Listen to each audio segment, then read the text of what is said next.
قمر آپ کی طرف آنا چاہوں گا، بتائیے گا اب دو قسم کے معاملات جو ہیں سامنے آ رہے ہیں، دو قسم کی سٹوری سامنے آ رہی ہے۔ ایک آ جا رہا ہے کہ وہاں پر گاڑیاں پولیس کی پھنس گئی تھی اور اس کے بعد انہوں نے مدد کی اپیل کی، لیکن مدد کے لیے کوئی وقت پر نہیں پہنچا، اور ایک آ جا رہا ہے کہ وہاں سے گاڑیاں گزر رہی تھی اور گھات لگا کر اٹیک کیا گیا۔ اس وقت موجودہ صورتحال میں کیا چیز سامنے آئی ہے اور اب کیا حکمت عملی بنائی گئی ہے کہ ان کچے کے ڈاکوں سے چھٹکارا حاصل کیا جا سکے؟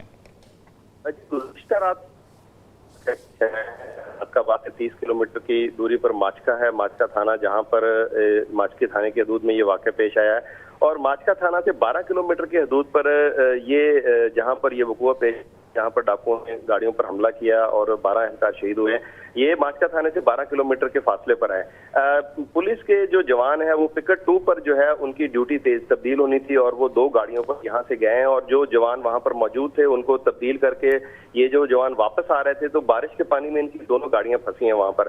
تقریباً یہ کوئی 5:30 بجے کا ٹائم تھا جب ان کی گاڑیاں پھنسی ہیں وہاں پر، اور انہوں نے اپنی مدد آپ کے تحت کوشش کی ہے لیکن گاڑیاں نہیں نکل سکی، تو وہاں پر کچھ مقامی لوگ ہیں جو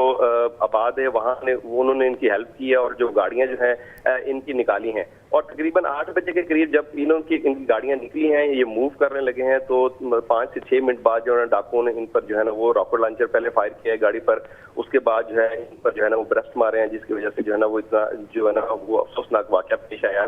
ان کی گاڑیاں جب وہاں پر پھنسی ہیں تو انہوں نے بہت کوشش کی ہے، انہوں نے ہیلپ کے لیے بھی کالز کی ہیں، اور وہاں پر کچھ سگنلز کا پرابلم بھی تھا لیکن مقامی لوگ وہاں پر پہنچے ہیں اور اچھا قمر رفیق یہ بتا دیجئے گا کیا کچھ افراد لاپتہ بھی ہیں، کچھ پولیس اہلکار؟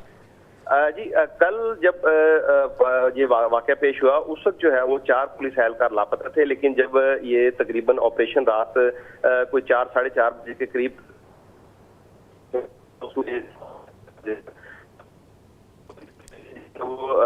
ابھی تک جو اطلاعات ترجمان پولیس کے مطابق 8 افراد جو ہیں وہ 8 پولیس اہلکار وہ زخمی ہیں اور 12 جو ہے وہ ڈیڈ باڈیز انہوں نے ریکور۔ اچھا یہ بتائیے گا پولیس کی جانب سے جو آپریشن رات گئے کیا گیا جس کا آپ ذکر کر رہے ہیں اس کے کیا نتائج سامنے آئے؟ دیکھیں رات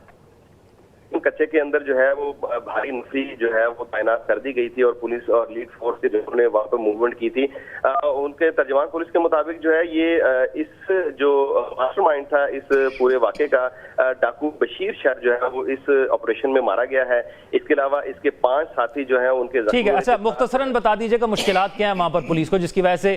یہ علاقہ جو ہے وہ ابھی بھی نو گو ایریا بنا ہوا ہے اور پولیس اپنی ریڈ قائم کرنے میں بالکل کامیاب نہیں ہو پا رہی؟ اس کا جو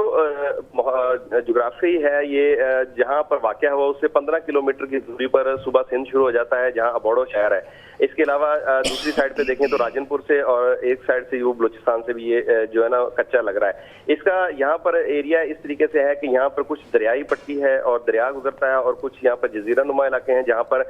جو ڈاکو ہیں انہوں نے اپنی محفوظ پناہ ٹھیک ہے، یعنی جغرافیکلی تھوڑا مشکل ہے لیکن ناممکن نہیں ہے۔ بہت شکریہ قمر رفیق، ہمارے نمائندے ہمارے ساتھ موجود تھے اور موجودہ صورت کے حوالے سے آگاہ کرے تھے۔ انتہائی افسوسناک واقعہ تھا۔ میں سب سے پہلے حکومت وقت راجہ قمرالاسلام ہمارے ساتھ اسٹوڈیو میں موجود ہیں، ان سے اس حوالے سے جاننا چاہوں گا۔ ایک تو یہ بڑا دلخراش واقعہ پیش آیا، 12 پولیس اہلکار اس میں شہید ہو جاتے ہیں، اور یہ وہ جگہ ہے جہاں پر ہر حکومت یہ اعلان کرتی ہے کہ ہم یہاں سے اس ایریا کو خالی کرا لیں گے۔ کیوں، ایک تو اس واقعے پر آپ اپنا پوائنٹ آف ویو دیجیے گا اور پھر یہ بتائیے گا کیوں اتنا مشکل ہے، آپ کو لگتا ہے کوئی بھی حکومت جو ہے اس پر کامیاب نہیں ہو پا رہی اس علاقے کو خالی کرانے میں؟ دیکھیں اس کی مختلف وجوہات ہیں۔ ایک تو یہ بارڈرنگ ایریا ہے، یہ کچھ سندھ اور پنجاب اور ساتھ بلوچستان کا بھی کچھ ایریا کچھ فاصلے سے شروع ہوتا ہے۔ پہلی بات تو یہ اس میں ایک صوبے کی عملداری اس طریقے سے پوری طرح انفورس نہیں کی جا سکتی۔ دوسری وجہ یہ بھی ہے کہ یہ علاقہ کا جو جغرافیہ ہے جس طرح آپ نے بیان کیا، چونکہ دریائے سندھ کا علاقہ ہے، کشتیوں کے ذریعے لوگ کراس کر جاتے ہیں جرائم پیشہ، اور تیسری جو سب سے اہم وجہ ہے وہ یہ ہے کہ سارے مقامی لوگ ہیں۔ جب کوئی غیر مقامی ڈاکو یا وہ لوگ آتے ہیں ان کو تو کومب آؤٹ کرنا آسان ہوتا ہے۔ یہ مسائل ہیں کہ جو نہیں، آپ کو نہیں لگتا کہ حکومت کے پاس اتنی طاقت ہوتی ہے کہ وہ اپنی ریٹ کو؟ بالکل حکومت کے پاس ہوتی ہے، لیکن حکومت کو اپنی طاقت جو ہے وہ بڑی کیئرفلی ایکسرسائز کرنی پڑتی ہے۔ یہاں پر فوج بھیج کے تو علاقے کو خالی کرانا، وہ آپ کو پتہ ہے کہ سوات کے ایریا میں جب یہ معاملات ہوئے تھے،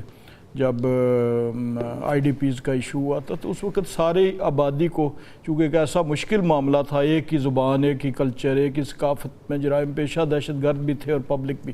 تو اس کے لیے پھر پوری آبادی کو ڈسپلیس کر کے تو اس کا آپریشن کیا گیا تھا. تو یہاں پہ چونکہ اور زیادہ غریب لوگ ہیں معاشی طور پر, پھر غربت جو ہوتی ہے وہ ہمیشہ جرائم اس میں. ٹھیک ہے, میں مختصراً باقی گیسٹ سے جان لیتا ہوں ان کا اس پر کمنٹ, پھر آگے بڑھتے ہیں سیاسی معاملات کے حوالے سے. رضا ہارون صاحب, کیونکہ یہ سندھ کے علاقہ بھی ہے, یہاں پر 3 صوبوں کے سرحد لگتی ہے, تو یہ فرمائیے گا اتنا بڑا واقعہ ایسا پیش ہوتا ہے. رضا ہارون صاحب سے رابطہ منقطع ہو گیا. ملک احمد بشر صاحب, یہ فرمائیے گا یہ ایک ایسا علاقہ ہے جس میں آپ کی حکومت نے بھی دعوے کیے تھے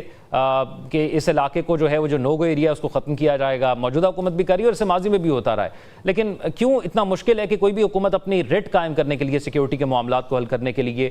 کامیاب نہیں ہوئی؟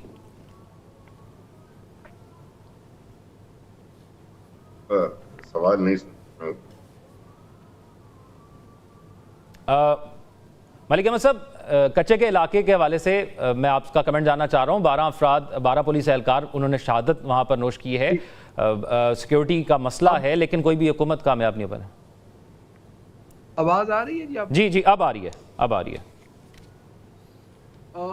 اس میں میں یہ عرض کروں گا جی کہ یہ جو کچے کا ایریا ہے یہ تو بالکل وہ ٹھیک راج صاحب نے کہا ہے کہ یہ مقامی لوگ ہوتے ہیں. تو یہاں پہ ہوتا یہ ہے کہ جتنے بھی یہ کچے کے ایریا ہیں, یہ ایک رحیم یار خان کا ایریا ہے, ایک ہمارے ادھر میاں والی کا بھی ادھر ہے, سندھ کا بیٹ اس کو ہم کہتے ہیں. یہ سارا ایریا جو ہے یہ جرائم پیشہ لوگ ہوتے ہیں, ان کی یہ پناہ گاہ بنا ہوا ہے, اس میں کوئی شک نہیں. اور اس میں یہ بھی ہوتا ہے مقامی لوگ بھی ہوتے ہیں, پھر باہر سے جو لوگ ہوتے ہیں وہ بھی پھر ادھر آ کے پناہ لیتے ہیں. لیکن اصل چیز جو اصل ہے نا جی, وہ پولیس کی سٹیٹمنٹ ہے کہ پولیس یہ دے رہی ہے کہ یہ 20 نوجوان چھٹی گزار کے واپس جا رہے تھے. اب اس پہ سوچنے والی یہ بات ہے کہ دیکھیں ان چیزوں سے خرابی ہوتی ہے کہ اپنی نیگلیجنس پہ پردہ ڈالنے کے لیے کہ کیا جو 20 نوجوان تھے, انویسٹیگیشن یہ کرنی چاہیے اور اس بات کا پتہ کرنا چاہیے کہ یہ 20 نوجوان جو واپس جا رہے تھے یہ اس ایریے میں, آپ کا کورسپونڈنٹ کہہ رہا ہے کہ دن میں بھی اس ایریے سے نہیں گزرا جا سکتا, تو وہ اس ایریے سے چھٹی گزار کے وہ واپس جا رہے ہیں. تو میرا نہیں, ڈیوٹی سے واپس چھٹی کی طرف جا رہے ہیں, چھٹی کی طرف جا رہے ہیں, ڈیوٹی سے واپس وہ چھٹی کی طرف جا رہے ہیں. تو کیا یہی ایک راستہ تھا یا متبادل راستہ انہوں نے کوئی تھا, انہوں نے خود نہیں لیا, یا وہ کسی آ رہے تھے, کسی مشن پہ آ رہے تھے وہ بچے. تو یہ چیزیں تو دیکھیں, اس میں جب تک یہ پوری طرح انویسٹیگیٹ نہیں کریں گے, کیونکہ یہ واقعہ عام تو ہے نہیں جی کہ کچے کے ڈاکوؤں کا کوئی کسی نے ان پہ ریڈ کیا ہے تو بندے ادھر شہید ہو گئے, یا یہ ایک ایسا واقعہ ہے جس میں پولیس کی نیگلیجنس نظر آ رہی ہے میرے خیال میں. اچھا چلیں, رضا ہارون صاحب سے جان لیتے ہیں, میں مختصر ان سے جانتا ہوں, پھر معاملات کی طرف آگے بڑھتے ہیں. رضا ہارون صاحب, یہ فرمائیے گا, بالکل جو بات ملک احمد صاحب نے کی, پولیس کا بیان آیا, یقینی طور پر سخت آپریشن ہونا چاہیے, اس علاقے کو خالی کرانا چاہیے, لیکن کب تک ایسے شہادتیں ہوتی رہیں گی؟ اور یہ بہت بڑا واقعہ ہے جس کے بعد تو اب جو ہے وہ کسی بھی قسم کی رعایت نہیں ہونی چاہیے وہاں پر.